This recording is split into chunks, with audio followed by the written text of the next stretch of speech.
हाय hello नमस्कार Mohanty blog and recipe channel को आपण मानक वेलकम। हाय हेलो नमस्कार जय Jagannath Mohanty blog and recipe channel को आपण स्वागत। गाय देख पारो हमर एठी चिकन करिया प्रस्तुति चली। हाय फ्रेंड्स, आज हूँ संडे रिक्कीर हिसाब से आज केएफसी चिकेनटा हम बर्तमान मु दी भाग कर चिकेनटा नहीं जाइए कहीं बापा आमर खाइबे केएफसी चिकेन बापा पकोड़ा हम अलग कि तो मुझे नहीं जाइए गोटे कप क्षीर नहीं जाइए गोटे चामच काश्मीरी लाल मिर्च पकई देछि आउ गोलमरीच पाउडर गोटे चामच नहीं जाइए एटी मु गोटे चामच नहीं जाइए गार्लिक पाउडर गोटे चामच नहीं जाइए भिनेगार और स्वाद हिसाब से लुण मु चिकेन रे लुण पकई नी बर्तमान मुझे पकई दूसरी भल भाव धोई सारापर देखो मुझे क्षीर मैरिनेट करके मिनिमम अध घंटा रखिए। मुझे चिकेन पीस गुड़ाक मीडियम रू टिके बड़ रखी मुझे नहीं जाइए 200 ग्राम मैदा 200 ग्राम कॉर्नफ्लोर एठी गोटे चामच जिंजर पाउडर गोटे चामच गार्लिक पाउडर गोटे चामच काश्मीर लाल मिर्च गोटे चामच गोलमरीच गुंड और स्वाद हिसाब से लुण ए सबको आम भल भाव गोटे स्पून रे मिसई दबा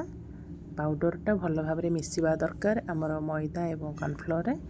तो देखो मु मैरिनेट करके रखी जो क्षीर रे बर्तमान यहाँ बुड़ेली प्रथम मैदार गोल सारापर सेकेंड कोटिंगटा पुणी मु आउ थे मैदार गोलौची एथरे गोले सारापर भलसे टिके प्रेस करके गोलेबे जेमिति कि मैदार डस्टिंगटा भितर को जीव चिकेन तो तापरे भलसे आम टे झाड़ी देला जहाँ भी एक्सट्रा आमर मैदा थी सेटा खसीज तापर आम मीडियम हिट तेल रे चिकेन गुड़ा को पकईदबा देखो ये आपड़ करेंगे पूरा आपणकर चिकेनटा केएफसी टेक्सचरटा पूरा क्रिस्पी रहिबो। फास्ट कोटिंग आप जिते दौरान मैदार तापर जो आप क्षीर में बुड़ाऊँ तो से नॉर्मली बुड़ेबे जमती आमर मैदार कोटिंगटा छाड़ी नजिव चिकेनटा एमती छाणिला पर आप गरम थी अवस्था खाइबे तो आप केएफसी फिलटा नहीं पारे चिकेन रो साइजटा जिते बड़ रहा फिलिंग्सटा निहाती अलग आसो। Hi my YouTube family guys गेरा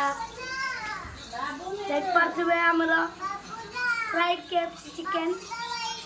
वाला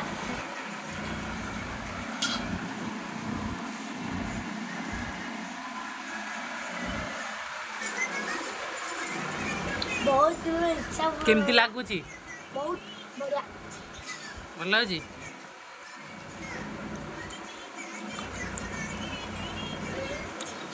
5 स्टार 5 स्टार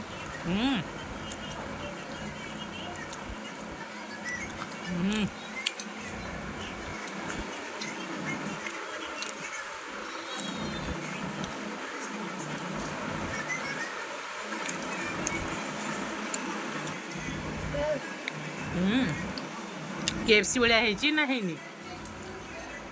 केएफसी तो घरे भी बाहर होगा पूरा रेस्टोरेंट स्टाइल ना घर में सजे रेस्टोरेंट बाहर हो जाओ